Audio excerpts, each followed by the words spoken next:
Okay, so right now we're gonna talk about the Calvin cycle, which happens after photosystem 1 and photosystem 2.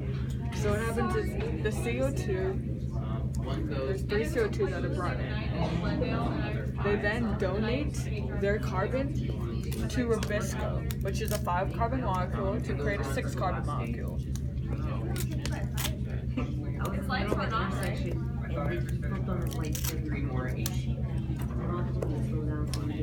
So the 6-carbon molecule is then split up into 3 G3Ps, they're called.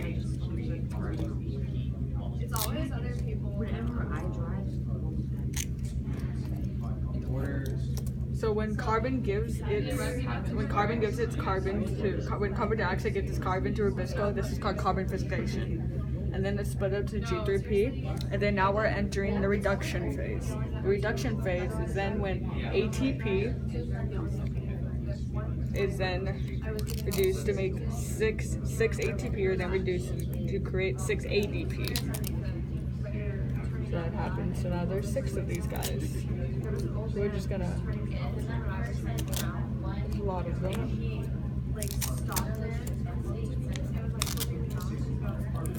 But then they have to donate their energy to then help help this reaction, which is called reduction. So reduction is when 6 NADPH then lose their hydrogen because they're being reduced to NADP. And so they donate their hydrogen to the 6 3-carbon molecule. So the 6 3-DP then gain their hydrogen.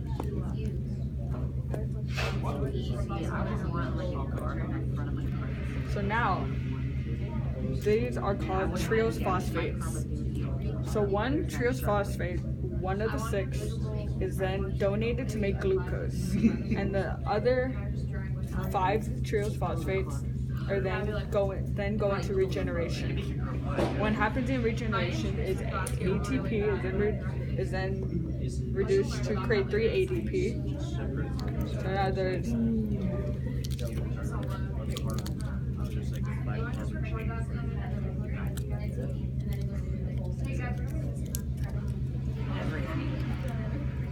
so they get reduced and create ATP now. So then this allows 3 RUBP to be created by combining the 5 sets of 3 into 3 sets of 5.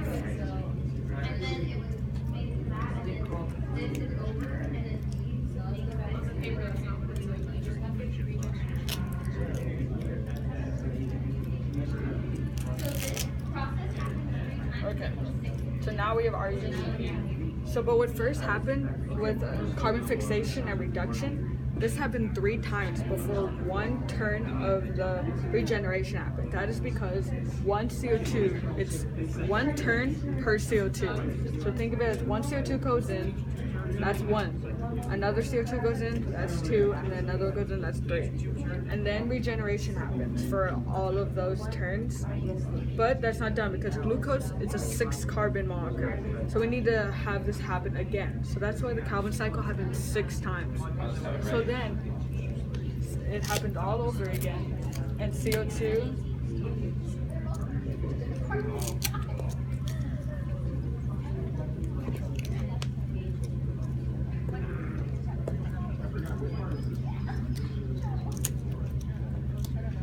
then new ribisco then gains carbon again. So it was the one in the cycle before. And it gains it, and then this is carbon fixation all over again, and and then these ribiscos are then split up into 6 3G3Ps.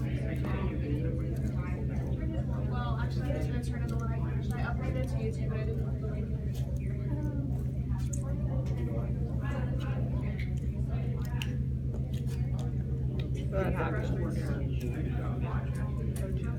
Okay.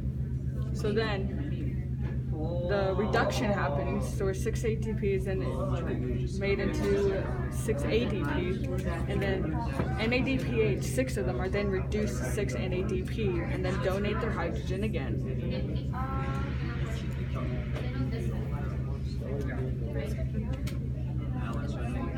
So then they are now triose phosphates. So then one triose phosphate is then used to create glucose, and the 5 are then put into regeneration.